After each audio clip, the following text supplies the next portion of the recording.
మహాపరిశుద్ధుడా, ప్రేమ గల తండ్రి, దయగలనైనా 25వ లేఖనాల పరిశోధన సదస్సులోనైనా ఈ రాత్రి వేళ సమయంలో మొదటి వాక్యాన్ని దేవుని ధర్మ వినిపించారు.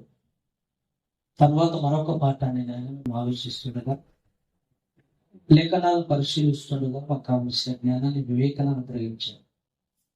తండ్రి చూపడుతున్న ప్రతి మాటనైనా పిల్లలు చాలా జాగ్రత్తగా విని ఆలోచించి నేను ఎంత ఉన్నతంగా మీ కొరకు బ్రతికే భాగ్యం ప్రసాదించమని మీ కుమారుడు మా రక్షకుడైన యేసుక్రీస్తు నామములో ప్రార్థించున్నాం తండ్రి, ఆమేన్. కూడి వచ్చిన దేవుని సంఘం అంతటికి, అలాగే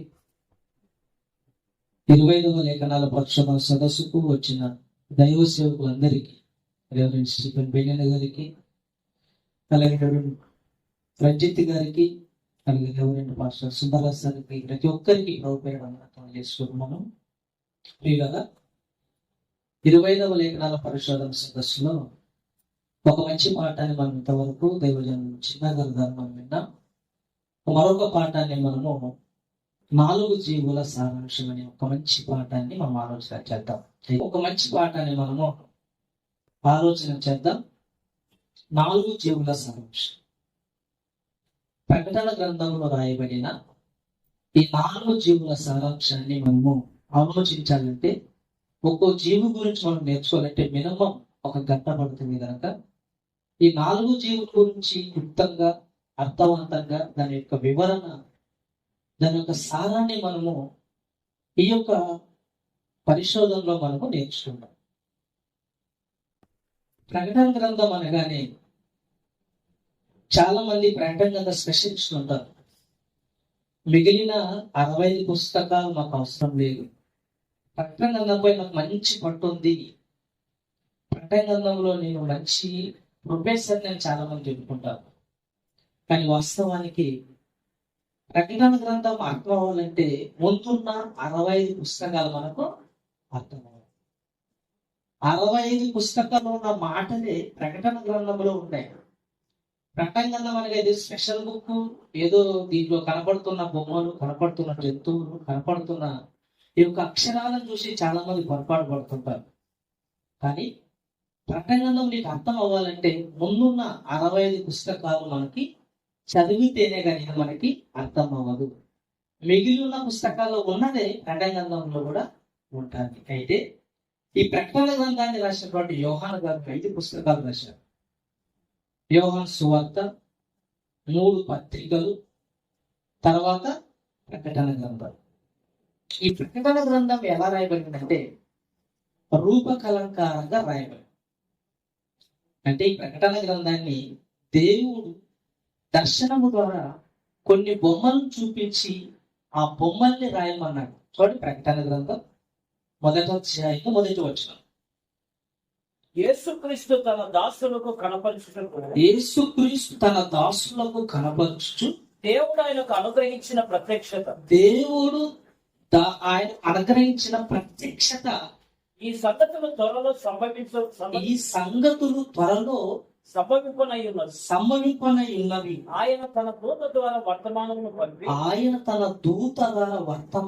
పంపి తన దాసుడైన యోహానుకు వాటిని సూచించాడు.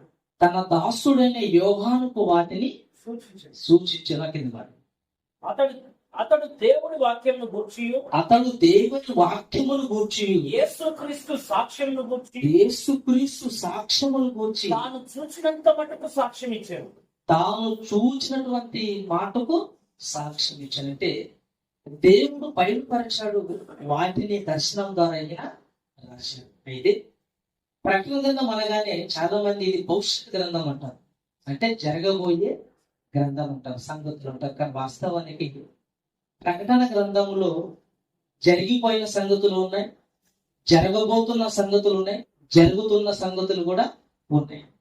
ఇంతకు జరిగిపోయిన సంగతులు ఏమైనా ఉన్నాయని ఆలోచన చేయగలిగితే ప్రకటన గ్రంథం 5వ అధ్యాయము 5-6 వచనం. ప్రకటన గ్రంథంలో పెద్దలలో ఒకడు ఆ పెద్దలలో ఒకడు ఏడువకము ఏడువకుము, ఇదిగో దావీదునకు చిగురైన ఇదిగో దావీదుకు చిగురైన యూదా గోత్రపు సింహము యూదా గోత్రపు సింహము 7 ముద్రలను తీసి 7 ముద్రలను తీసి ఆ గ్రంథమును విప్పుటకై ఆ గ్రంథము విప్పుటకై జయము పొందనని నా జయము పొందేనని నాతో చెప్పిన నాతో చెప్పిన తర్వాత మరియు సింహాసనమునకును ఆ 4 జీవులకును ఆ 4 జీవులకును పెద్దలకును మధ్యను వధింపబడినట్లుండిన గొర్రెపిల్ల నిలిచి ఉండట నేను చూచితిని. 7 ముద్రలు ఇప్పాడంట. ఆ ఇప్పింది ఎవరు? వధింపబడిన గొర్రెపిల్ల. వధింపబడిన గొర్రెపిల్ల ఎవరు? యేసుక్రీస్తు వారు. అంటే ప్రకటన గ్రంథంలో జరగబోతున్న సంగతులు ఉన్నాయి, జరిగిపోయిన సంగతులు కూడా ఉన్నాయి. అలాగే మిగిలిన పుస్తకాల్లో కూడా జరగబోయే సంగతులు కూడా ఉన్నాయి. లేవు? యేసుక్రీస్తు వారి రాకడ గురించి మత్తయి సువార్తలు లేదా, యోహాను సువార్తలు లేదా? అంటే అన్ని పుస్తకాలలో వర్తమాన భూత భవిష్యత్ కాలాలకు సంబంధించింది. కానీ కేవలం ప్రకటన గ్రంథం అనగానే జరగబోయే పుస్తకం అని మనము పొరపడుతుంటాం. కానీ ప్రకటన గ్రంథంలో జరిగిపోయిన సంగతులు ఉన్నాయి, జరుగుతున్న సంగతులు ఉన్నాయి, జరగబోయే సంగతులు కూడా ఉన్నాయి. అయితే ఈ ప్రకటన గ్రంథాన్ని ఎలా రాశాడంటే యోహాను గారు ఎక్కువ విషయాన్ని కొద్ది విషయాలతో సమకూర్చారు. ఉదాహరణకు ఆమె అందం చంద్రబింబం అంతా పోలి ఉన్నది అంటాడు. అంటే అందం ఎలా ఉందంటే ఆమె అందము చంద్రుని బింబం వలె ఉన్నది. అంటే ఎక్కువ విషయాన్ని సింపుల్ గా తెగొట్టడం అంటారు. అంటే ఎక్కువ విషయాన్ని 65 పుస్తకంలో రాయబడిన సంగతులను ఈ యొక్క పుస్తకంలోనే ఏర్పరిచారు. 65 పుస్తకాల్లో రాయబడిన సంగతులను ఈ యొక్క పుస్తకంలోనే ఇమిడిపరిచారు. అయితే దేవుడు దర్శనం ద్వారా కొన్ని జంతువులను ప్రకటనలు చూపించారు. ఎలా జంతువులు అంటే ఆ జంతువులు చూస్తే ఆశ్చర్యం వేస్తాడు. ఆశ్చర్యం గల జంతువులు చూస్తే ఆ జంతువులు చూసి చాలా మంది బాలీవుడ్ అయితేనేమి, హాలీవుడ్ అయితేనేమి చాలా మంది సినిమాలు తీశారు. సినిమాలు ఎలా ఉంటాయంటే బాలీవుడ్, హాలీవుడ్ లో స్పైడర్ మ్యాన్ చూసే ఉంటాం. స్పైడర్ మ్యాన్ తల ఏమో మనిషిది, కింద భాగం అంతా స్పైడర్ది, సాలీపురుడు. అలాగే బ్యాట్మాన్ అని కొన్ని గుర్రం మనిషి ఉంటాడు, తల ఏమో మనిషి ఆకారం ఉంటుంది, కింద భాగం అంతా గుర్రాన్ని పోలి ఉంటుంది. అంటే ఇవన్నీ ఎక్కడ కాకపోతారంటే ప్రకటన గ్రంథంలో రాయబడిన జంతువులు చూచి. ఇప్పుడు మనం ఆలోచన చేద్దాం. దర్శనం ద్వారా దేవుడు రాసినటువంటి ఈ 4 జీవుల సారాంశాన్ని మనం ఆలోచించగలిగితే మన పాఠ్యభాగంలోకి వెళ్దాం. చూడండి, ప్రకటన గ్రంథం 4వ అధ్యాయము. ప్రకటన గ్రంథం 4వ అధ్యాయము 6వ వచనం. మరియు ఆ సింహాసనం ఎదుట స్ఫటికమును పోలిన గాజు వంటి సముద్రమునట్లు ఉండెను. ఆ సింహాసనమునకు మధ్యను సింహాసనము చుట్టూను ముందు వెనుక కన్నులతో నిండిన 4 జీవులుండెను. 4 జీవులు. ఎన్ని జీవులంట? 4 జీవులు. ఇప్పుడు ఆ జీవులు ఏంటో చెప్తున్నారు చూడండి. మొదటి జీవి సింహము వంటిది.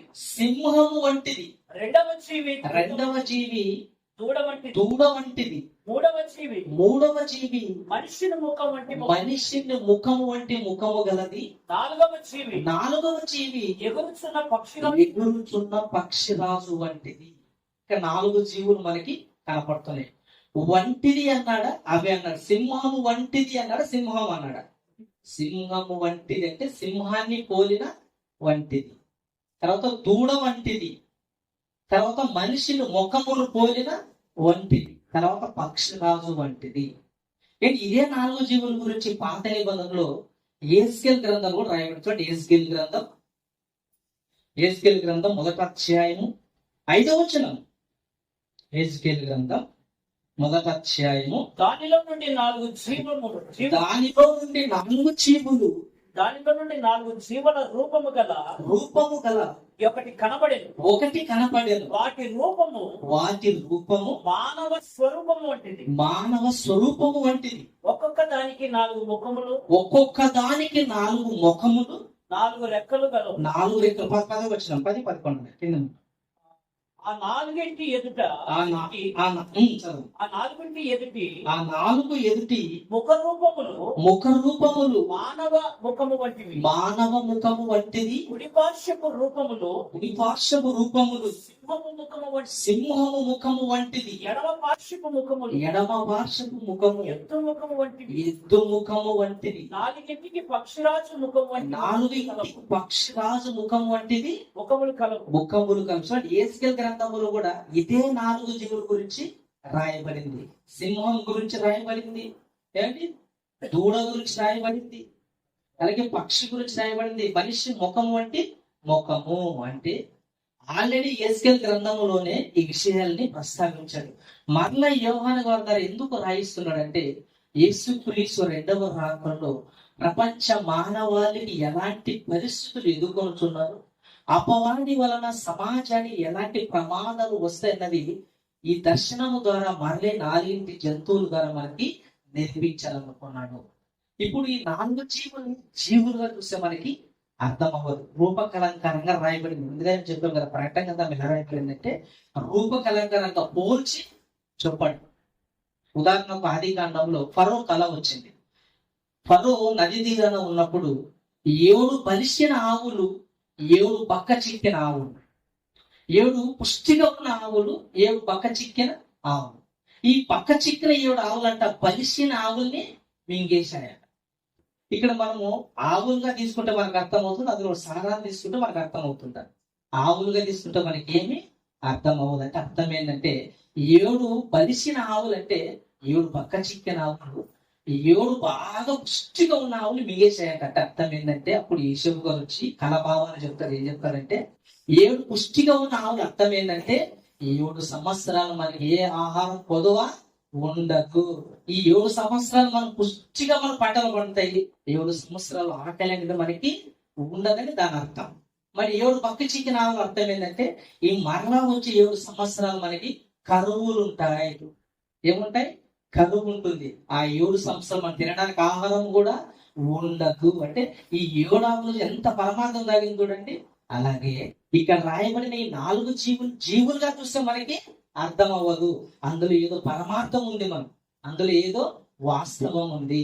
ఏంటి ఆ వాస్తవం అని మనం ఒక్కొక్కటిగా మనం ఆలోచన చేయగలిగితే, ముందుగా మొదటి జీవి ఏం పేరు చెప్పారు? మొదటి జీవి సింహం వంటిది.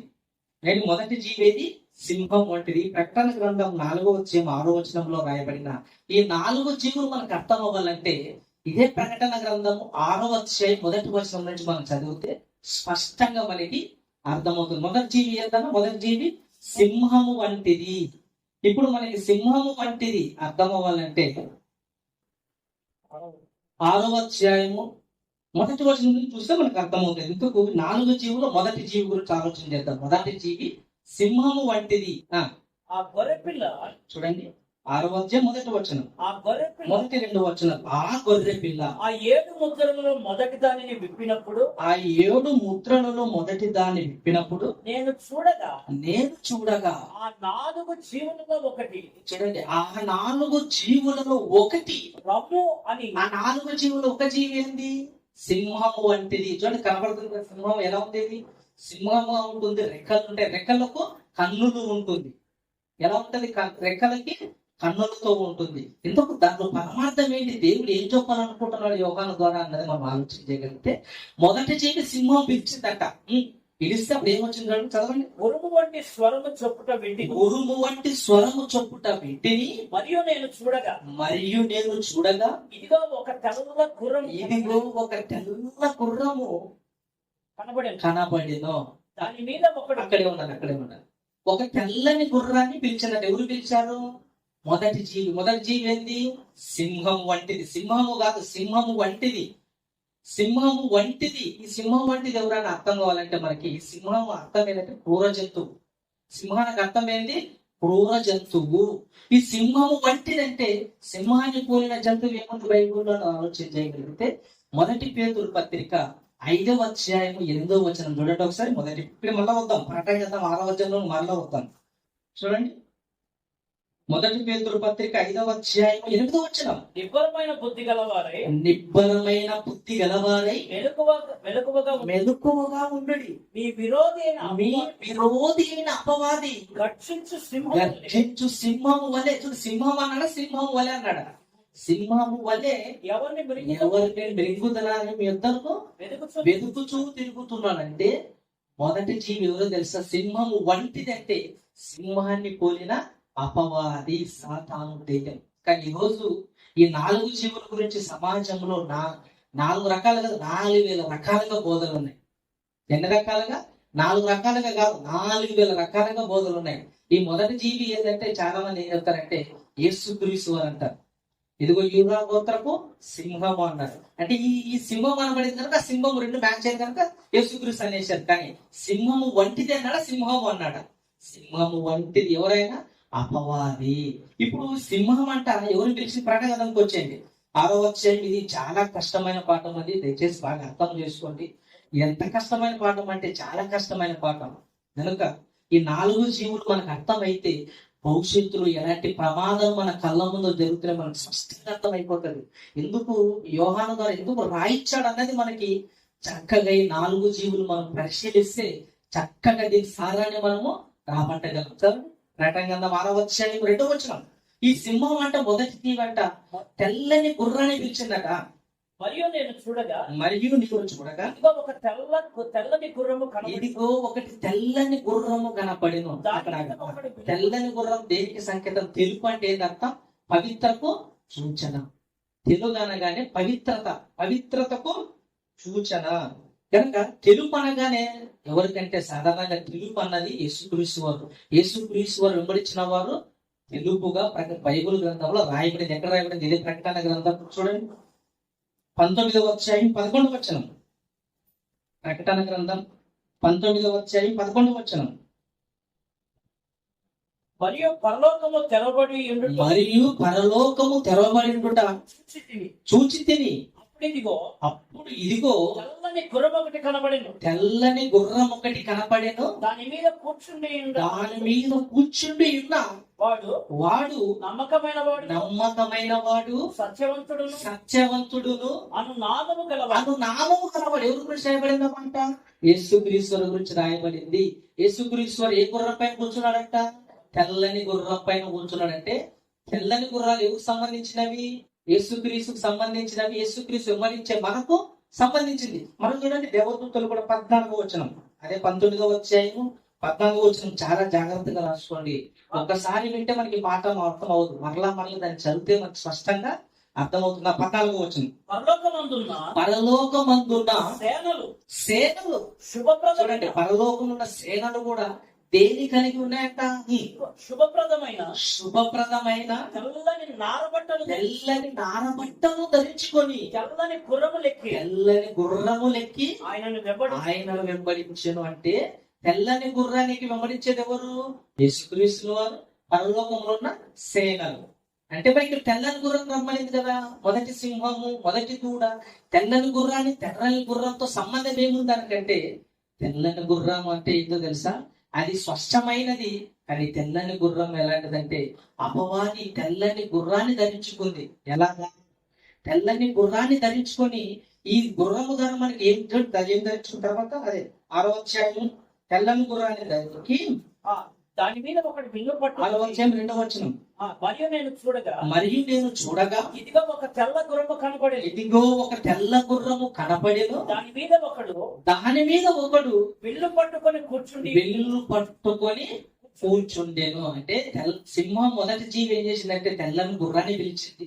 ఆ తెల్లని గుర్రం పైన ఒకడు విల్లు పట్టుకొని కూర్చున్నాడట. విల్లు అయితే పట్టుకున్నాడు కానీ అందులో బాణాలు లేవు. విల్లు పట్టుకొని కూర్చున్నాడు. అయితే వానికి ఏం అధికారం ఇవ్వబడింది తెలుసా? ఈ అపవాది, ఈ దుష్టుడు యేసుక్రీస్తు ఎలాగైతే తెల్లని గుర్రం ఎక్కి సమాజాన్ని స్పష్టమైన వాక్యముతో 10 మందిని ఎలా రక్షించాడో, అపవాది కూడా తెలుపును ధరించుకొని మోసం చేయడానికి దూరింది. ఈ తెల్లని గుర్రము ధరించుకొని అపవాది సమాజాన్ని బోధ ద్వారా, వాక్యం ద్వారా మోసం చేయడానికి బయలుదేరింది. ఎలా మనకి అర్థమవుతుంది? మొదటి కొరింథీయులకు రాసిన పత్రిక చూడండి. పౌలు గారు దాని గురించి స్పష్టంగా చెప్పాడు. చూడండి, రెండవ కొరింథీ 11:13. 2 కొరింథీ 11:13 త్వరగా అండి. ఏలయనగా అటివారు క్రీస్తు యొక్క అపోస్తలుల వేషము ధరించుకున్నారు. వేషాన్ని ధరించుకున్నారు, అపోస్తలులు కాదు. అంటే యేసుక్రీస్తు రెండవ రాకలు ఎలా తయారైపోయింది సమాజం అంటే క్రీస్తు పేరట మోసము. మొదటి జీవులు మనం ఏం నేర్చుకుంటున్నామంటే క్రీస్తు పేరట మోసము, దేవుని పేరట మోసము. అంటే అపోస్తులు ఒకనాడు ఉన్నారు, అపోస్తులు అనే వేషాన్ని వేసుకున్నారు. చదవండి కంటిన్యూగా. ధరించుకున్న వారై ఉండి చూడండి, దొంగ అపోస్తులను మోసగాండ్రకు పనివారునై ఉన్నారు. ఇది ఆశ్చర్యము కాదు. సాతాను తానే వెలుగు దూత వేషము ధరించుకొనుచున్నాడు. సాతాను తానే వెలుగుదూత వేషము ధరించుకొని ఉన్నాడు. అంటే ఈ మొదటి జీవి సింహము ఒక గుర్రాన్ని పిలిచింది, తెల్లని గుర్రాన్ని పిలిచారు. తెల్లని గుర్రం పైన ఒకడు విల్లు పట్టుకొని కూర్చోడట. దానిలో పరమార్థం ఏంటంటే అపోస్తలులు బోధించిన బోధ, క్రీస్తు బోధించిన బోధ, వాళ్ళు కష్టపడి ఏది పనిచేశాడో వీడు కూడా అపవాది అపోస్తలుల వల్ల వేషం వేసుకొని, క్రీస్తు వల్ల తెల్లని గుర్రం వేసుకొని, అపోస్తలుల వల్ల తెల్లని బట్టలు ధరించుకొని సమాజాన్ని తప్పుదారి పట్టిస్తున్నాడు. అంటే నకిలీ బోధ. ఏం బోధ? నకిలీ బోధ. చూడండి మత్తయి సువార్త 24వ యేసుక్రీస్తు వారు రెండవ రాకడ ముందు ఏమి జరుగుతుందో ఏం చెప్పాడు? మత్తయి సువార్త 24వ 3వ ఆయన ఒలీవ కొండ మీద కూర్చుండెను. శిష్యులు ఆయనతో ఏకాంతముగా వచ్చి ఇవి ఎప్పుడు జరుగును? నీ రాకడకు యుగ సమాప్తికి సూచనలు ఏవి? మాతో చెప్పమని శిష్యులు అడిగారు. ఇదిగో ప్రభావం ఎప్పుడు వస్తావు? నీ రాకడికి సూచనలు ఏంటి? మాకేమని చెప్తావు అన్నప్పుడు యేసు వారితో ఇట్లాగేను, ఎవడు మిమ్మల్ని మోసపరుచుకున్నట్లు చూసుకోండి. మోసపరుచుకున్నట్టు చూసినట్టే మోసం జరుగుతుందా లేదా? జరుగుతుంది. సమాజంలో దేవుని పేరట మోసాలు జరుగుతున్నాయండి. మోసాలు ఎలాంటి మోసాలు తెలుసా? వాక్యానికి వింతమైన మోసాలు. యెహోవా సాక్షులు అంటారు. అది బైబిల్కి అనుకూలంగా ఉన్నదా? యెహోవా సాక్షులు అంటే వీళ్ళు క్రీస్తు నమ్మరు, క్రీస్తుని పట్టించుకోరు. ఎవరు నమ్ముతారు? వాళ్ళు యెహోవా నమ్ముతారు. అంటే వీళ్ళు ఎవరు? అబద్ధపు బోధకులు, క్రీస్తు విరోధులు. ఇంకొకరు ఉన్నారు. ఎవరు? బ్రహ్మం అని ఆయన ఒక ఉన్నాడు. ఎవరైనా రాబోయేది ఆయనంట. యేసుక్రీస్తు పరలోకంలో ఉన్న దేవుడు యెహోవానే బ్రహ్మంగా భూమి మీదకి వచ్చాడంటే వీళ్ళంతా ఎవరు? నకిలీ. స్వచ్ఛమైన వాక్యం బైబిల్లో ఉన్నట్లుగా వీళ్ళు బోధించరు. వేషధారణ అంటే బోధన ఏమైపోయిందంటే నకిలీ అయిపోయింది. ఏమైపోయింది? నకిలీ. చదవ తర్వాత అనేకులు నా పేరట వచ్చి ఎవరి పేరట? నేనే క్రీస్తు అన్నాడు. ఎవరు? బ్రహ్మం గారు. ఆయన శిష్యులు మనం చూస్తే చాలా మంది ఆ యేసుక్రీస్తు వారే బ్రహ్మం. ఆ యేసుక్రీస్తు భూమి మీదకే బ్రహ్మంగా ఈ భూమి మీదకి వచ్చాడు అంటారండి. చూడండి ఎంత అబద్ధం, చూడండి ఎంత బైబిల్ వ్యతిరేకమైన బోధ, కల్మషమైన బోధ అండి ఇది. అది అనేకులు క్రీస్తు పేరట వచ్చి నేనే క్రీస్తుని చెప్పుకుంటున్నాడట. పలుగురిని మోసపరచుదురు అంటే మొదటి జీవి మనకి ఏమి నేర్పుతుందో తెలుసా? దేవుని పేరట మోసం, దేవుని పేరట దోచుకోవడం మోసం. ఇది మొదటి జీవితాన్ని మనము తెలుసుకోవలసింది. 5వ వచనం, అదే 24వ అధ్యాయం 5వ వచనం. అనేకులు నా పేరట వచ్చి నేనే క్రీస్తునని మోసపరచదు. నేనే క్రీస్తు, నేనే దేవుడు, నేనే యెహోవా, అంతా నేను మీరు నాకు దాసులు అవ్వాలంటారు. ఏమండి? అంతా నేనే. ఈ రోజు బోధ ఎలా మారిపోయిందంటే వక్రీకరించబడింది. ఉన్నట్లే సమాజంలో ఎవరు బోధించట్లేదు. కనీసం జనాలైన వాక్యాన్ని పరిశీలించి ఎవరు కూడా తెలుసుకునే స్థితిలో కూడా ఎవరు లేరండి. ఒక 10,000 రూపాయలు కట్టిస్తే కూర్చొని అలా వెళ్ళి నాలుగు ముందు దాచి పట ఎంచుకుంటాం. తక్కువైతే మిషన్ లో పెడతాం. అంటే డబ్బు విషయంలో జాగ్రత్త ఉంటాం, పెళ్లి విషయంలో జాగ్రత్త ఉంటాం. అమ్మాయిని మన కూతురు ఎవరికైనా పెళ్లి ఇవ్వాలంటే ఇంకేంటి వాళ్ళు ఇంకో బంధువులు వాళ్ళు ఎంత నడుస్తాం. ఏమన్నా వాళ్ళు ఇంకేసుకున్నాడు, ఎలాంటి మంచోడ చెడ్డోడ ఇవన్నీ పరిశీలిస్తాం. కానీ దేవుని దగ్గరికి వచ్చేసరికి పరిశీలన లేదు. ఎవరు చెప్పినా ఒకటే, పెద్ద అయినా చెప్పినా ఒకటి, చిన్న అయినా చెప్పినా ఒకటే. కానీ బోధించేటప్పుడు బైబిల్లో ఉన్నది లేదని కూడా సమాజము పట్టించుకోవట్లేదు. ఎలా తయారైపోయినారంటే చాలా మంది ఈ మధ్యన అమ్మ తేజ అని ఒక ఆయన ఉన్నాడు. ఎవరు? అమ్మ తేజ గారు. అరటి పండ్లు పెట్టి ప్రార్థన చేశారు. అరటి పండు తింటే గర్భఫలాలు వచ్చేస్తాయి. మనకి అరటి పండ్లు కొట్టు పెట్టుకోవచ్చు పిల్లలేని వాళ్ళు. ఏమండి? అరటి పండ్లు తింటే బాగవుతాయి. చనిపోయిన వాళ్ళు కూడా తిరిగి లేపాడనమాట. డాక్టర్లు ఎందుకో నాకు అర్థం కాలేదు. చనిపోయిన వ్యక్తిని బ్రతికించే శక్తి మనిషికి లేదు. ఏమండి? మా డాక్టర్లు ఎందుకు? ఏమండి? పిల్లలు అంటే ఇది ఎలా తయారైందంటే మోసం, బోధలో మోసం, బైబిల్ వ్యతిరేకత ఎలా మారిపోయింది. సమాజం నవ్వులు పాలైపోయిందని. చూడండి, రెండు క్లిప్ చూసుకున్నా. వృద్ధులకు పేదలకు సహకారం అందిస్తాము, కరుణించే కరుణామయునికి శుభాకాంక్షలు చెప్తాము. I love you Jesus, happy birthday Jesus. I love you Jesus, happy birthday Jesus. మందిరం లోపలికి చెప్పులతో వస్తుంటారు, వచ్చిన వారు తిన్నంగుండక సోదే మొదలెడుతుంటారు. చర్చిలోన అందరినీ డిస్టర్బ్ చేస్తూ ఉంటారు. మా పాపాలన్నీ క్షమించి పరిశుద్ధులుగా మమ్మును మార్చు అంటావా ప్రభువా? ఊహు అంటావా ప్రభువా? అంటావా ప్రభువా? ఊహు అంటావా ప్రభువా? చూడండి, సినిమా సాంగ్స్ కి దేవుని పాటలకి హిందూ కలపడం. చూడండి ఎలా మారిపోయిందంటే బైబిల్లో ఉన్న రోజులుగా బోధించే వాళ్ళు సమాజంలో కరువైపోయారు. రెండు మాటలు చెప్పి వాని జోబులో ఉండే 2 రూపాయలు కూడా లాక్కోవాలని ఈరోజు ఆలోచిస్తున్నారు. చాలా మంది బ్రతకడానికి బైబిల్ పట్టుకున్నారు తప్ప బ్రతికించడానికి బైబిల్ ఎవరు పట్టుకోవట్లేదండి. వాస్తవం అండి, వాస్తవం ప్రియమైన దేవుని పిల్లలు. ఎందుకంటే బైబిల్లో రాయబడిన మాట మిమ్మల్ని నేను మెప్పించాలని చెప్పట్లేదు. బైబిల్ రాయబడిన మాట బ్రతికించడానికి మనం బైబిల్ చేతపట్టుకోవాలి తప్ప బ్రతకడానికి కాదు. అంటే మొదటి జీవులో మనం ఏం నేర్చుకోవాలంటే క్రీస్తు పేరట మోసం. ఏం జరుగుతుంది? క్రీస్తు పేరట మోసం. ఇప్పుడు రెండో జీవి ఏంటి? దూడ వంటిది. ఏంటి రెండో జీవి? దూడ వంటిది. చూడండి ఎలా ఉంది అది. రెండో జీవి దూడ వంటిది. దూడ వంటి ముఖం ఉంటుంది, రెక్కలు ఉంటాయి, దానికి కళ్ళు ఉంటుంది. ఇక్కడ ఏముంటాయి? కళ్ళు ఉంటాయి. ఇంతకు దీని ద్వారా మనం ఏమి నేర్చుకోవాలా? దీని ద్వారా మనకి దేవుడు ఏం బయలుపరచాడంటే దూడ వంటిది. అంటే దూడకు దేనికి సాదృశ్యం అంటే దూడ వధించే జంతువు, వదబడే జంతువు. దూడకి ఏంటంటే బలి పశువు అర్థం. దూడకు అర్థం ఏంటంటే బలి పశువు, వధించబడే జంతువు. ఈ దూడ వలె ఇప్పుడు ఈ దూడ రెండవ జీవి ఒకరిని పిలిచిందట. ప్రకటన 6వ అధ్యాయంకి వచ్చేయండి. ప్రకటన 6వ అధ్యాయం అంతా మనం ఇక్కడే ఉండాలి. ఆడే మన పాఠ్యం అంతా 6వ అధ్యాయము 3వ వచనం. ఆయన రెండవ ముద్రను ప్రకటన గ్రంథం 6వ అధ్యాయం 3వ వచనం. ఆయన రెండవ ముద్రను విప్పినప్పుడు చూడండి, మొదట ముద్ర విప్పినప్పుడేమో తెల్లని గుర్రం వైపు ఒక విలువ పట్టుకొని వచ్చాడు. రెండవ ముద్రను విప్పినప్పుడు రమ్ము అని రెండవ జీవి చెప్పుట వింటిని. చూడండి, రమ్ము అని రెండవ జీవి చెప్పుట వింటి. రెండవ జీవి ఏంది? దూడ వంటిది. ఇప్పుడు ఈ దూడ పిలిచిందట. ఎవరు పిలిచింది చూడనా? అప్పుడు ఎర్రనిదైనా వేరొక గుర్రము బయలుదేరింది. ఏ గుర్రం బయలుదేరింది? ఎర్రదైన గుర్రము. ఎర్రదంటే అర్థం ఏంది? ఎర్రదంటే అది డేంజర్. ఎరుపు అంటే ఏంది? డేంజర్. మనం అప్పుడప్పుడు యాక్సిడెంట్ అయ్యి మనం బయట వచ్చేది ఏంటి? వెంటనే రక్తం పొయ్యిందా మనిషి చచ్చిపోతాడు. అంటే రక్తం అనేది అలర్ట్, బి అలర్ట్. అప్పుడు ట్రైన్లో వెళ్ళేటప్పుడు కానీ ఏదైనా కూడా రెడ్ సిగ్నల్ వేస్తారు. రెడ్ సిగ్నల్ వేయగానే ఆగిపోవాలి అంతే. ఏంటి? రెడ్ సిగ్నల్ వేయగానే ఆగిపోయి. ఎరుపు అనగానే డేంజర్ అనమాట. ఎరుపు అనగానే డేంజర్.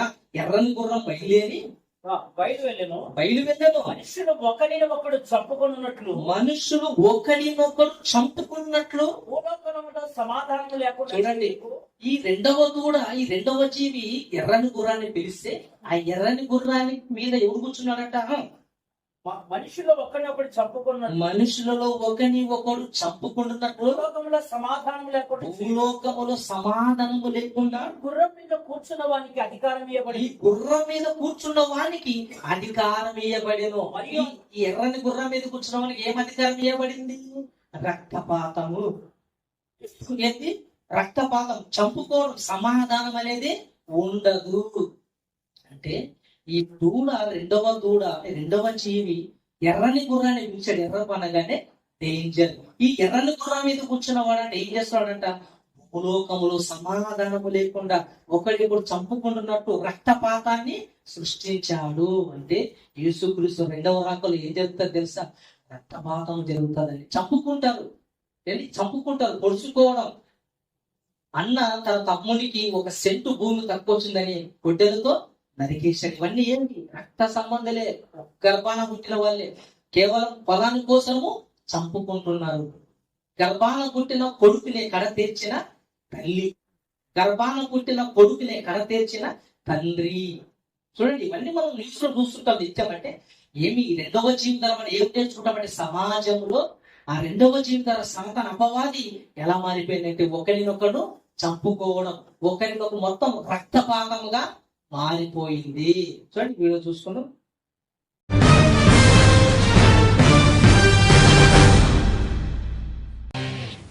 Welcome back. అల్లారు ముద్దుగా చూసుకోవాల్సిన కూతురుపై కన్న తండ్రే కామాంధుడిలా అఘాయిత్యానికి పాల్పడ్డాడు. తండ్రే పశువులా మారి మీదపడి పైశాచికంగా ప్రవర్తిస్తుంటే తట్టుకోలేక ఆ చిన్నారి సాయం కోసం కేకలు వేసింది.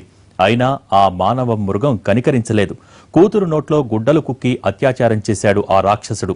ఈ విషయం కాస్త బయటపడటంతో కిరోసిన్ తాగి ఆత్మహత్యాయత్నానికి పాల్పడ్డాడు ఆ కామాంధుడు. తూర్పుగోదావరి జిల్లాలో జరిగింది దారుణం.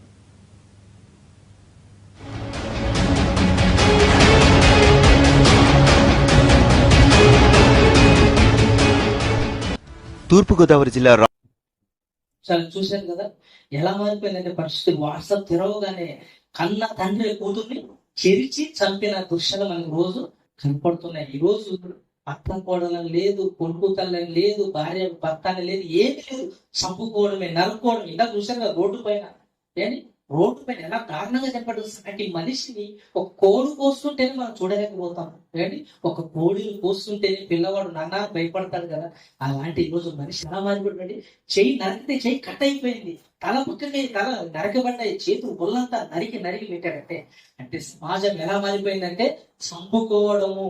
ఈ అపవాది సాతాను ఏం చేసిందంటే యేసుక్రీస్తు రెండవ రాకల్లో మనుషులు ప్రేరేపితులై తను తాను చంపుకోవడం లేదా చంపడం. ఇది మా రక్తపాతాన్ని సూచిస్తుంది. చూడండి, మత్తయి సువార్త యేసుక్రీస్తు చెప్పిన మాట 24వ అధ్యాయం 6వ వచనం.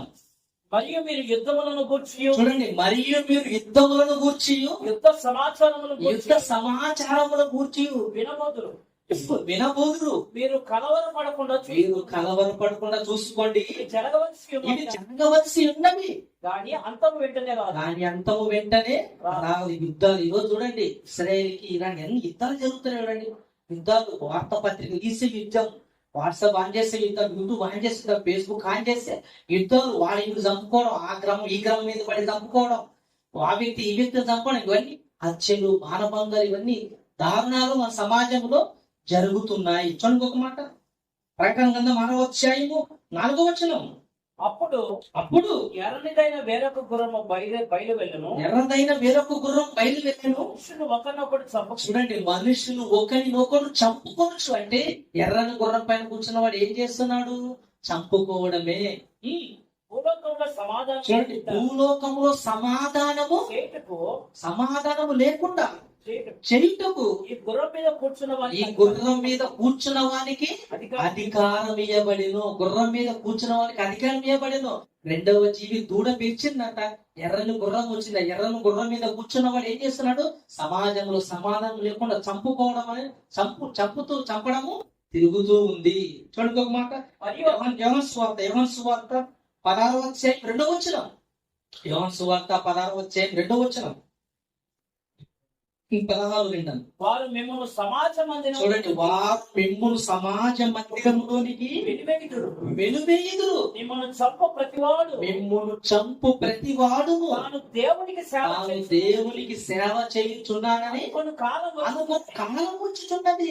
ఈ మాట రాసే సమయం వచ్చులో ఉన్నాడు. ఆల్రెడీ సమాజంలో మనకి కనపడుతుంది. చంపుకోవడం జిహాద్ అంటాడు. చంపడం అంతే. ఎదుటి వ్యక్తిని క్రూరంగా హీనంగా చంపుతూ ఈ రెండవ జీవికి ఏం అధికారం ఇవ్వబడింది? రెండవ గుర్రం పైన, ఎర్రని గుర్రం పైన కూర్చున్న మనకి ఏం అధికారం ఇవ్వబడింది? చంపడం అండి, చంపడం. కనుక ఈ రెండవ జీవి ద్వారా మనం ఏం నేర్చుకోవాలంటే సమాధానం ఉండదు, మొత్తం అంతా గొడవలు. ఇక మూడవ జీవి గురించి ఆలోచన చేద్దాం. ప్రకటన గ్రంథం 6వ అధ్యాయము 5వ వచనం. ఆయన మూడవ ముద్రను విప్పినప్పుడు చూడండి, 3వ జీవానికి మనం ఏం చూసుకున్నాం ఇందాక? మనిషిని ముఖమును పోలిన ముఖము వంటిది. మనిషిని ముఖము పోలిన ముఖము వంటిది. చూడండి చూడండి ఎలా ఉందో. రమ్ము అని మూడవ జీవి చెప్పుట ముఖం వంటి అంటే ముఖం మనిషి ముఖాన్ని పోలినది. మనిషి ముఖాన్ని పోలినది. చూడండి, దానికి ఒక రెక్కలు ఉంటాయి, రెక్కలకు కన్నులు ఉంటుంది. మనిషి ముఖాన్ని పోలిన జంతువా? చదవండి. ఆయన మూడవ ముద్రను విప్పినప్పుడు ఆయన 3వ ముద్రను విప్పినప్పుడు రమ్ము అని మూడవ జీవి చెప్పుట వింటిని. రమ్ము అని 3వ జీవి చెప్పుట నేను వింటినా. నేను చూడగా చూడండి, 3వ జీవి పిలిచిందంట. మనిషిని ముఖం పోలిన జీవి 3వ జీవి పిలిచి ఏమొచ్చింది చూడండి. ఇదిగో ఒక నల్లని గుర్రము కనబడింది. ఇదిగో ఒక నల్లని గుర్రము కనపడేను. అక్కడ ఏం కనపడింది? 3వ జీవి పిలిస్తే, 3వ జీవి పిలిస్తే ఏం కనపడింది? నల్లని గుర్రం వచ్చింది. మొదటి జీవి పిలిస్తేనేమో తెల్లని గుర్రం వచ్చింది. 2వ జీవి పిలిస్తేనేమో ఎర్రని గుర్రం వచ్చింది. 3వ జీవి పిలిస్తే నల్లని గుర్రం వచ్చింది. అంటే అర్థం ఏందని ఆలోచన చేయగలిగితే, మనిషిని ముఖమును పోలిందని అర్థం ఏంటంటే మనిషి అనగానే మోసగాడు. మనిషి అనగానే మోసగాడు. అందుకే యేసుక్రీస్తు మనుషుల గురించి మాట్లాడుతూ మత్తయి సువార్త 10వ అధ్యాయం 17వ వచనం. మత్తయి సువార్త 10వ అధ్యాయం 17వ వచనం. మనుషులను గూర్చి జాగ్రత్త పడుడి. మనుషులను గూర్చి జాగ్రత్త పడుడి. ఎవరి గురించి జాగ్రత్త పడమంటున్నాడు? మనుషులను గురించి. ఎందుకు జాగ్రత్త? కుక్కను చూసి జాగ్రత్త పడంటే అర్థం ఉంది, నక్కను చూసి జాగ్రత్త పడంటే అర్థం ఉంది, సింహాన్ని చూసి జాగ్రత్త పడంటే అర్థం ఉంది. కానీ మనుషులను చూసి జాగ్రత్త పడంటే అర్థం ఏంది? మనిషి అనగానే డేంజర్, క్రిమినల్ మైండ్. మనిషి ఏ మైండ్? క్రిమినల్ మైండ్ అండి. మనిషి అనగానే మోసగాడండి. అంటే మనిషిని ముఖం పోలిన మనిషి అంటే ఏంటి అర్థం? అంటే మోసగాడు, క్రిమినల్ మైండ్. ఈ మనిషిని పోలిన జంతువు పిలిచి ఏమొచ్చింది? నలుపు వచ్చింది. నల్లని గుర్రం. నలుపు అనగానే ఏంటి అర్థము? చీకటి. నలుపు అనగానే అర్థం ఏంటి? చీకటి. అంటే ఈ మనిషి ముఖం పోలిన జీవి పిలవగానే నల్లని గుర్రం వచ్చింది. ఆ నల్లని గుర్రం మీద ఎక్కిన వానికి ఏముంది వాని చేతులు? ఏముంది వాని చేతులు? దాని మీద ఒకడు త్రాసు ప్రకటన గ్రంథం 6వ అధ్యాయం 5వ వచనం. దాని మీద ఒకడు త్రాసు చూడండి, ఈ నల్లని గుర్రం మీద కూర్చున్న వాడంట ఏం చేయబడింది వాని చేతిలో? త్రాసు చేత పట్టుకొని కూర్చొని ఉండిన వాని చేతిలో ఏముంది? త్రాసు. త్రాసు ఎక్కడ వాడతాము? మార్కెట్ లో వాడతాం. ఎక్కడ వాడతాం మనము? మార్కెట్ లో. అంటే త్రాసు అంటే కొలతలు. త్రాసు అంటే ఏంది? కొలతలు. తూని అంటారు దాన్ని. అంటే కొలతలు, త్రాసు. అలాగే మనకి న్యాయ దేవత దగ్గర కూడా ఉంటుంది. ఏముంటది? త్రాసు ఉంటది. అంటే అక్కడ న్యాయము జరుగుతుందని అర్థం దాని ద్వారా. అంటే ఈ నల్లని గుర్రం పైన కూర్చున్న వాడికి ఏం ఇవ్వబడింది? త్రాసు ఇవ్వబడింది. అంటే అర్థం ఏంటంటే ఈ 3వ జీవికి అర్థం ఏంటంటే మనిషిని పోలిన ముఖం. అంటే మనిషి అనగానే డేంజర్, నకిలీ, మోసగాడని అర్థం. అయితే నలుపు అనగానే నకిలీ, మోసం, చీకటిలో జరిగే మోసాలు. ఈరోజు సమాజంలో ఎన్ని మోసాలు జరుగుతున్నాయి. ఈరోజు సమాజంలో చూడగలిగితే ఎన్నో రకాల మోసం, ఎన్నో రకాల మనకి మోసాలు. కాయగూరలో మోసం, ఆకుకూరలో మోసం, మనం తినే ఆహారంలో కూడా నకిలీ మోసం. చూడండి, వీడియో చూపిస్తాను. どんたちこどんたちこうだけね中へ沈めます。引っ張り込みます。中へずーっと引っ張り込みます。 Making a lettuce leaf. Oh, wow. Isn't that amazing? そしてここをねレタスの芯の方をイメージしてちょっとこうナチュラル自然にこうくしゃくしゃに Natural lettuce.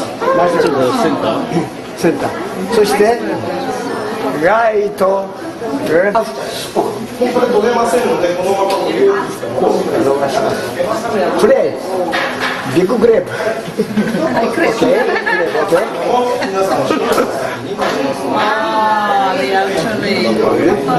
ఏంటది? క్యాబేజీ. ఏం క్యాబేజీ? అది వజ్రం అనుకున్నారు. అది వజ్రము కాదు, నకిలీ. ఏంటది? నకిలీ అండి. ఈరోజు మనం తినే ఫుడ్ లో నకిలీ. మనం ప్రతిదీ మనం అనుభవించే దాంట్లో మొత్తం అన్నింటిలో నకిలీ. ఈరోజు మనిషి అనగానే బ్లాక్ మార్కెటింగ్, చీకట్లో జరిగే మోసం. ఈరోజు మనిషి వాళ్ళు ఎంతమంది మోసపోతున్నారు.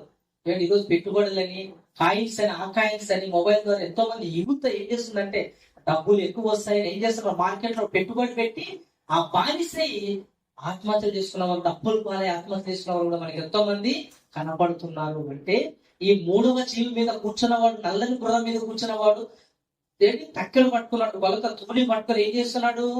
సమాజములన్నీ కల్తీ అయిపోయింది. ప్రతిదీ కల్తీ అండి. డాక్టర్ దగ్గరికి వెళ్తే కల్తీ. జ్వరం వచ్చింటది, ఏం చేస్తాడు? ఆ మిషన్ దగ్గర కొంటాడు, ఈ మిషన్ దగ్గర కొంటాడు, చెరుకు మిషన్ అయిపోతుంది. లాస్ట్కి చెరుకు పెట్టేటప్పుడు పుష్టిగా ఉంటది నీళ్ళతో నిండి, బయటకు వస్తే ఎలా అయిపోతుంది? పిప్పిగా మారిపోతుంది. దేనికి పనికిరా తీసి బయట పారేలా. అలా మారిపోయిందండి ఈరోజు సమాజం, అలా మారిపోయిందండి. జ్వరమను హాస్పిటల్ పోతే నీకు ఊపిరితిత్తులు బాగాలే ఉంటాడు. ఏం బాగాలేదు? జ్వరమని పోతే ఊపిరితిత్తులు బాగాలే, ఆపరేషన్ చేయాలంటాడు. రూపాయితో పోయేది ₹1,00,000 దగ్గరికి వచ్చింది.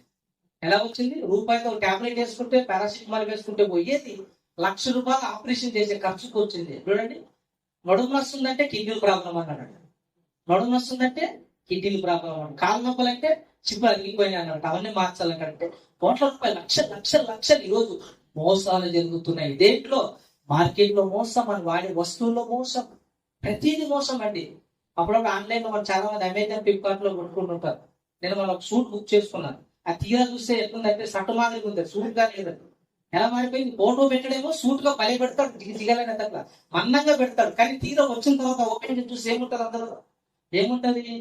మామూలు సట్టు మాదిరిగా కనపడుతుంది. మంచి హెడ్ ఫోన్స్, దేవుడి మాటలు విందామని హెడ్ ఫోన్స్ బుక్ చేసుకుంటే అట్ట పెట్టి వచ్చింది. అట్లా ఏమొచ్చింది? అట్ట పెట్టి వచ్చింది. నిజంగా ₹1000 నష్టపోయాను. అంటే మోసం. ఈరోజు మనిషి అనగానే క్రిమినల్ మైండ్, మోసం గలవాడు. మోసం అండి. చూడండి, ప్రసంగి గ్రంథం 3వ అధ్యాయం 16వ వచనం ముగించుకున్నాం. త్వరగా ఒక జీవి గురించి ఆలోచించి ప్రసంగి గ్రంథం 3వ అధ్యాయం 16వ వచనం. ప్రసంగి గ్రంథం 3వ అధ్యాయం 16వ వచనం. మరియు లోకమునందు విమర్శ స్థానమున దుర్మార్గత జరుగుటయు న్యాయముండవలసిన స్థానమున దుర్మార్గత జరుగుటయు నాకు కనబడిను. న్యాయం ఉండే చోటు ఏముంది? అన్యాయం వెలుగుతుంది. న్యాయం దక్కట్లేదండి. ఈరోజు పేదవానికి న్యాయము దక్కట్లేదు. నువ్వు ఎంత తిరిగిన కోర్టుకి న్యాయం అనేది దక్కదండి. అన్యాయమే ఎదుగుతుంది సమాజం. అంటే ఏమి? ఈరోజు ఆయన నల్లని గుర్రం మీద కూర్చున్న వాడు ఏం చేస్తున్నాడంట? అంత మోసం, నకిలీ, మాయ, అంత మాయ. న్యాయం జరగట్లేదు, పేదవాళ్ళ న్యాయం జరగట్లేదు, ప్రతిదీ మోసం. నువ్వు ఏ తీసుకున్నా, విద్యారంగంలో కూడా మోసమే, విద్యారంగంలో కూడా అన్ని మోసమే కనుక. అంటే ఏది చూసుకున్నా సమాజంలో యేసుక్రీస్తు రెండవ రాకలు ఏం జరుగుతుంది? మోసము జరుగుతుంది. అపవాది కూడా సమాజం అంతటిని మోసము చేస్తున్నాడు. అంటే మూడవ జీవి, మనిషి ముఖం పోలిన జీవి, నల్లని గుర్రాన్ని పిలిస్తే నల్లని గుర్రం పైన తక్కెడ పట్టుకున్నాడంట. అంతా బ్లాక్ మార్కెటింగ్, అంతా మోసం. ఇప్పుడు 4వ జీవి గురించి చూసుకొని మనం ముగించుకుందాం. 4వ జీవి ఏంది? పక్షిరాజు. అంటే 4వ జీవి ఎగురుచున్న పక్షిరాజు వంటిది. వీళ్ళ 4 జీవులు వంటిది అన్నారు తప్ప అవే అనలేదు. వంటిది. ఈ పక్షిరాజు వంటిది. పక్షిరాజు అంటే అర్థం ఏంటంటే, ఈ పక్షిరాజు ఉన్న క్యారెక్టర్ ఏంటంటే, ఆ పక్షిరాజు దేన్ని వెతుకుతుంటది? పీనుగులు ఎక్కడ దొరుకుతాయన్నది వెతుకుతూ తిరుగుతుంటది. పీనుగులు అంటే శవాలు. శవం ఎక్కడ దొరుకుతుంది అనేది తిరుగుతూ ఉంటది. అంటే దీనికి ఏం కావాలా? శవాలు కావాలా. అంటే ఈ 4వ జీవి, పక్షిరాజు ముఖమును పోలిన ఈ జీవి దేని పిలిచింది? ప్రకటన గ్రంథం 6వ అధ్యాయం కొద్దాం. 6వ అధ్యాయం 7వ వచనం. ఆయన 4వ ముద్ర. ఇప్పుడు 4వ ముద్ర విప్పాడట. రమ్ము అని 4వ ఒక్కొక్క ముద్ర విప్పి ఒక్క జీవి బయటపడింది. ఇప్పుడు 4వ ముద్రని విప్పినప్పుడు రమ్ము అని 4వ. ఈ 4వ జీవి పక్షిరాజు ముఖమును పోలిన జీవంట ఎవరు పిలిచింది?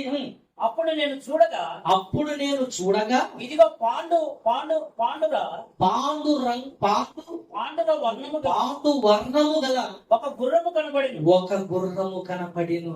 ఈ 4వ జీవి పక్షిరాజు ముఖమును పోలిన 4వ జీవి పిలిచి ఏమొచ్చింది? 4వ గుర్రం వచ్చింది. ఆ గుర్రం కూడా కలర్ ఏంటంటే పాండు రంగము గల కలర్. పాండు రంగు వర్ణం అంటే ఈ రంగుకి అర్థం ఏంటంటే ప్రేత కలర్. అంటే అప్పుడప్పుడు చనిపోయిన వాళ్ళు ఎలా ఉంటది కలర్? ముందేమో బాగా నిగనిగనిగలిగా రాకుంటాడు. చనిపోయిన శవం నుండి ఎలా ఉంటది? నీకు అప్పుడప్పుడు ప్రేత కలర్ వచ్చిందని అంటారంటే కలరు మారిపోయింది, షేడ్ అవ్వడం, ఒరిజినల్ కలర్ కాక వేరే కలరు రావడం. ఈ పాండురంగు వర్ణం అంటే అర్థం ఏంటంటే ప్రేత కళ అంటే శవము కలరు అని అర్థం. అంటే ఈ 4వ జీవి కలర్ ఏంది? శవము కలరు. అంటే ప్రేత కళను పోలిన కలరు వంటిది. నాలుగో జీవి వచ్చి ఏం చేసింది చదవండి. దాని మీద కూర్చున్న వాని పేరు దాని మీద కూర్చున్న వాని పేరు మృత్యువు. మృత్యువు. చూడండి, ఈ గుర్రానికి దాని మీద కూర్చున్న వానికి సంబంధం ఉంది. అలాగే మొదటి తెల్లని గుర్రం వచ్చినప్పుడు తెల్లని దుస్తులు బట్టలు ధరించుకున్నవాడు అపవాది. గుర్రము తెలుపు వాడేసుకున్నది తెలుపు. రెండవ గుర్రం ఎర్రని గుర్రం. తర్వాత దానిపైన ఉన్నవాడు ఏంటి ఎరుపు, అంటే రక్తపాతము. తర్వాత మూడో జీవి ఏంటి నలుపు. నల్లని గుర్రము దానిపైన కూర్చున్నవాడు కూడా నలుపు, అంతా బ్లాక్. అలాగే నాలుగో జీవి కూడా చూడగలిగితే పాండురంగు వర్ణం గల గుర్రము దానిపైన కూర్చున్నవాడు మృత్యువు. చూడండి, గుర్రానికి మృత్యువుకి సంబంధం. అంటే నాలుగో గుర్రం పైన కూర్చున్నవాడికి ఏమంట?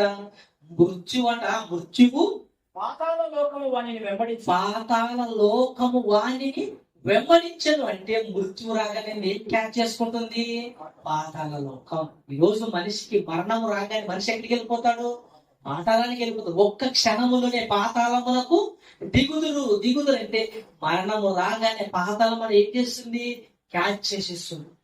అంటే గొప్ప ఆశతో పాతాళం నోరు తెరుచుకొని ఎదురు చూస్తుంది అన్నాడు యెషయా గ్రంథంలో. అంటే పాతాళం మరణము రాగానే మనకి ఏమొస్తుంది? పాతాళం. అంటే నాలుగవ జీవి, పక్షరాజు ముఖమును పోలిన నాలుగవ జీవి. గుర్రాన్ని పాండురంగు వర్ణం గల గుర్రాన్ని పిలిస్తే గుర్రం పైన ఏం కూర్చుంది? మృత్యువు కూర్చుంది. చదవండి కింద మాట. అలాగే ఆ ఖడ్గము వలనను కరువు వలన. చూడండి, ఖడ్గము చేతికి ఏమి ఇవ్వబడింది? ఖడ్గం అంటే చంపడము. ఏంటి ఖడ్గము వానికి ఇవ్వబడిన కరువు వలనను. చూడండి, ఆ గుర్రం మీద కూర్చున్న వానికంటే ఏమి ఇవ్వబడి కింద లిస్ట్ వచ్చింది. ఏం లిస్ట్ ఇచ్చాడంటే కరువులు, మరణము వలనను, భూమిలో నుండు క్రూర మృగముల వలనను, భూనివాసులను చంపుటకు భూమి యొక్క 4వ భాగంపై అధికారం అధికారం ఇవ్వబడిన ఈ 4వ జీవి, ఆ 4వ గుర్రం మీద కూర్చున్న వానికి ఏం అధికారం ఇవ్వబడిందంట? అన్ని మరణాలు. ప్రకృతి వలన మరణము. ఎందుకు చూస్తాం? కరోనా, ఎన్నో తెగులు, ప్రకృతి వల్ల ప్రమాదాలు, జంతువుల ప్రమాదాలు. కాటు వేయడం వల్ల పాము కాటు వేయడం వల్ల మనిషి చనిపోతున్నాడు. ఎలుగు బట్టి మనిషిని చీల్చడం వల్ల మనిషి చనిపోతున్నాడు. సింహాలు వేట వల్ల బలైపోయిన మనుషులు కనపడుతున్నారు. అంటే ప్రకృతిలో సంభవించే ప్రతి దాని వల్ల మనిషికి ఏమి పొంచి ఉంది? మరణము పొంచి ఉంది. అంటే 4వ గుర్రం పైన కూర్చున్న వాడు ఏం చేస్తున్నాడు? మరణము అంటే ఎవరిని మృగాలు ఎవరిని చంపాలని తిరుగుతూ ఉందంట. అంటే కొన్ని మరణాలు ప్రకృతి వల్ల మనిషికి వస్తాయి, కొన్ని మరణాలు దేవుని వల్ల కూడా మనిషికి వస్తాయి. అంటే సమాజంలో ఎలా ఉందంటే కరువులు, జంతువుల వల్ల ప్రమాదాలు, ప్రకృతి వలన ప్రమాదాలు. చూడండి, మనకి అర్థం అవడానికి రోమా పత్రిక 8వ అధ్యాయం 35వ వచనం. రోమా పత్రిక 8వ అధ్యాయం 35వ వచనం. క్రీస్తు ప్రేమ నుండి మనలను ఎడబాపు వాడెవడు? శ్రమ అయినను బాధ అయినను హింస అయినను కరువైనను శ్రమ అయినను బాధ అయినను వస్త్రహీనతైనను ఉపద్రవమైనను ఖడ్గం చనిపోవడం ఖడ్గమైనను మనలను ఎడబాపున నువ్వు దేవుల్లో నిష్ఠిగా దేవుడు చెప్పిన మాట ప్రకారం బ్రతికావు. నీ చెంతకు చేరవు. నువ్వు దేవుని విడిచిపెట్టి నిష్ఠానుసారంగా బ్రతికావంటే ప్రకృతిలో సంభవించే ప్రేమ ప్రమాదం వల్ల నువ్వు బలైపోతావు. మృత్యువు నిన్ను వెంబడిస్తుంది. దేవుని కొరకు బ్రతకని వారిని ఎవరిని చంపాలని ప్రకృతి ఏం చేస్తుంది? ఎదురు చూస్తుందండి. అందుకే చాలా మంది ఈరోజు కరోనాలో లేచిపోయారు, రోగాల వల్ల చనిపోయారు. డెంగ్యూ, మలేరియా ఫీవర్, ఎన్నో జ్వరాల వల్ల సమాజంలో నేటికి చనిపోతూ ఉన్నారు. మనం చావట్లేదంటే దేవుని పని మనకి ఉంది కనుకనే. దేవుని పని బాధ్యత మనకు ఉంది కనుక దేవుడు మనకు అవకాశం ఇస్తూ వస్తున్నాడు. ఈ అవకాశాన్ని మనము ఉపయోగించుకోవాలి. చూడండి ఒక మాట, కీర్తన గ్రంథం 46వ అధ్యాయం 2-3 వచనాలు. కీర్తన గ్రంథం 46వ అధ్యాయం 2-3 వచనాలు. కావున భూమి మార్పు నొందినను చూడండి, భూమిలో మార్పులు వచ్చినను, ప్రమాదాలు వచ్చినను,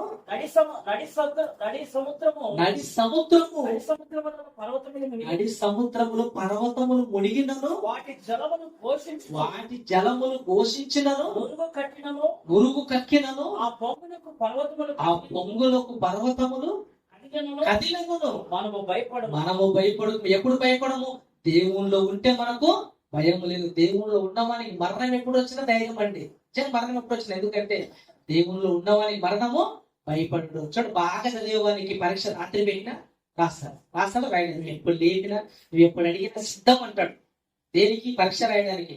ఎప్పుడు స్కూల్ ఎగుకొట్టేవాడు, కాలేజీలో ఎగుకొట్టేవాడు పరీక్ష అనగానే నేను రాయనంటే ఎందుకు? వాడు చదువుతేనే కదా, సగం బడికి పోతేనే కదా పరీక్ష అనగానే డుమ్మా కొడతాడు. ఎందుకు? వాడు చదవలేడు కనుక. అలాగే దేవుని పనిలో మనం ఉన్నామంటే మరణం ఎప్పుడు వచ్చినా హ్యాపీ అండి, హ్యాపీ. ఎందుకంటే ఈరోజు నాకు మరణం ఎప్పుడు వచ్చినా నాకు ఆనందం. ఎందుకంటే దేవుని పని ఎంత చేయాలంత చేశాను. ఎన్ని మీటింగ్లు చేయాలని మీటింగ్లు చేశాను, ఒకటిగా చాలా చేశాను. దేవుని పనిలో నేను ఎప్పుడు నలిగిపోయాను, దేవుని పని ఎంతగానో చేస్తున్నాను. ఎందుకు? నాకు మరణం ఎప్పుడు వచ్చినా భయం లేదు. దేవుని పనిలో ఉన్న నాకు మరణం ఎప్పుడు వచ్చినా ఆనందమే. ఈ స్థితిలో మనం ఉంటే, దేవుని పనిలో ఉంటే, పర్వతాలు పొంగినా, భూకంపాలు వచ్చినా, ఉపద్రవాలు వచ్చినా, ఏమొచ్చినా కూడా నీవు కదలవండి. దేవునిలో ఉంటే మనకి ఎలాంటి భయము లేదు. ఒకవేళ మరణించిన హ్యాపీ విశ్రాంతిలోనికి వెళ్ళిపోతాం. కనుక ఈ 4 జీవులు నేర్పు పాఠం ఏంటంటే, ఈ 4 జీవుల సారాంశం. మనం టైం లేదు కనుక దాని యొక్క సారాన్ని మాత్రమే గ్రహించాం. కానీ దీని గురించి ఆలోచిస్తే 4 రోజులైనా సరిపోదు. కనుక మొదటి జీవి ఏంది? మొదటి జీవి ఏంటి? సింహము వంటిది. ఆ మొదటి జీవి సింహం వంటిది పిలిస్తే ఏమొచ్చింది? తెల్లని గుర్రం వచ్చింది. తెల్లని గుర్రము అపోస్తుల వలె వేషం వేసుకొని, క్రీస్తు వలె వేషం వేసుకొని, తెల్లని బట్టలు ధరించుకొని సమాజంలో బోధ విషయంలో నకిలీ, దేవుని విషయంలో మోసాలు జరుగుతున్నాయి. అంటే మొదటి జీవులో మనకి ఏమర్థమైంది? దేవుని పేరట మోసము. రెండవ జీవి ఏంటి? దూడ వంటిది. దూడ పిలిస్తే ఏమొచ్చింది? ఏంటి? ఎర్రని గుర్రం వచ్చింది. ఎర్రని గుర్రం వచ్చింది. ఈ ఎర్రని గుర్రం మీద కూర్చున్నవాడు ఏం చేస్తున్నాడు? ఏంటి? ఎరుపు అనగానే మనకి డేంజర్ అని అర్థమైందంటే, ఈ దూడ ద్వారా వచ్చిన ఎర్ర గుర్రం వల్ల మనకి ఏమర్థమైందంటే అంత రక్తపాతము, సమాధానం లేదంతా గొడవలు, రక్తపాతం, హత్యలు, మానభంగాలు అన్ని మనకి జరుగుతున్నాయి. ఇక 3వ జీవి మనిషి ముఖమును పోలిన జీవి. మనిషి ముఖమును పోలిన జీవి. మనిషి అనగానే డేంజర్, నక్కింటి, మాయగాడు, మోసగాడు. ఆ మనిషి ముఖమును పోలిన జీవి పిలిస్తే ఏమొచ్చింది? నల్లని గుర్రం వచ్చింది. నల్లని గుర్రం మీద త్రాసు పట్టుకొని కూర్చుంది. నలుపు అనగానే చీకటి, అంటే మోసం, బ్లాక్ మార్కెటింగ్. అంటే మొత్తం మోసం, వ్యవసాయం మోసం, మార్కెటింగ్ మోసం, ప్రతిదీ మనం అనుభవిస్తున్న వస్తువులు ప్రతి దానిలో నకిలీ. ఓకే, చివరిగా 4వ జీవి ఏంటి? పక్షిరాజు ముఖమును పోలిన వంటిది. పక్షిరాజు అనగానే పీలుగు, శవాలు ఎక్కడ కనపడతాయని అది తిరుగుతూ ఉంటుంది. ఆ దానిపైన కూర్చున్న వాడికి ఏం అధికారం ఇవ్వబడింది? పాండురంగు వర్ణం గల కళలు కలిగిన గుర్రాన్ని పిలిచాడు. పాండురంగు వర్ణం అనగానే ప్రేత కళ. ఏంటి? ప్రేత కళ. ఆ గుర్రం మీద కూర్చున్నవాడికి ఏమి అధికారం ఇవ్వబడిందంటే మృత్యు, దాంట్లో పాతాళం. కనుక వానికి ఏం అధికారం ఇవ్వబడిందంటే అందరినీ చంపాలని, చంపిన తర్వాత పాతాళానికి పంపించాలని. కనుక ఈ 4 జీవుల సారాంశం ప్రకటన గ్రంథంలో రాయబడిన ఈ 4 జీవుల సారాంశం. ఇంత విషయాన్ని మనకి యోహాను గారు ఎలా దర్శనం దాన్ని ఎలా రాయించాడు? జీవులుగా మనకి రాయించాడు. ఇప్పుడు ఇంత విషయాన్ని రాయాలంటే బుక్ సరిపోతుందా? సరిపోతుందా? గ్రంథాలు సరిపోతే ఇంత వివరిస్తే మనకి సరిపోగలకనే రూపకలంకారంగా కొన్ని జంతువులు చూపించి కొన్ని విషయాలు మనకి నేర్పించాడు. అందుకే ప్రకటన గ్రంథం అనగానే రూపకలంకారంగా రాయబడింది. ఓకే, ప్రార్థన చేసుకున్నాం. ప్రేమగల తండ్రి, కృపగల నాయన, 4 జీవుల సారాంశాన్ని ఆయన 25వ లేఖనాల పరిశోధన సదస్సులు మేము నేర్చుకున్నాం. బట్టి వందనములు తండ్రి. యేసుక్రీస్తు రాకలో సమాజం ఎలాంటి పరిస్థితుల్లో ఉంటుందో, ప్రపంచం ఎలాంటి సమస్యలు ఎదుర్కొంటుందో, ఒక్కొక్క జీవిలోని పరమార్థాన్ని మేము నేర్చుకున్నాం తండ్రి. ఆలోచించి తండ్రి మీరు చేసే మేలంటిగా వందనము లేకపోతే పిల్లలందరూ చేరి వచ్చారు.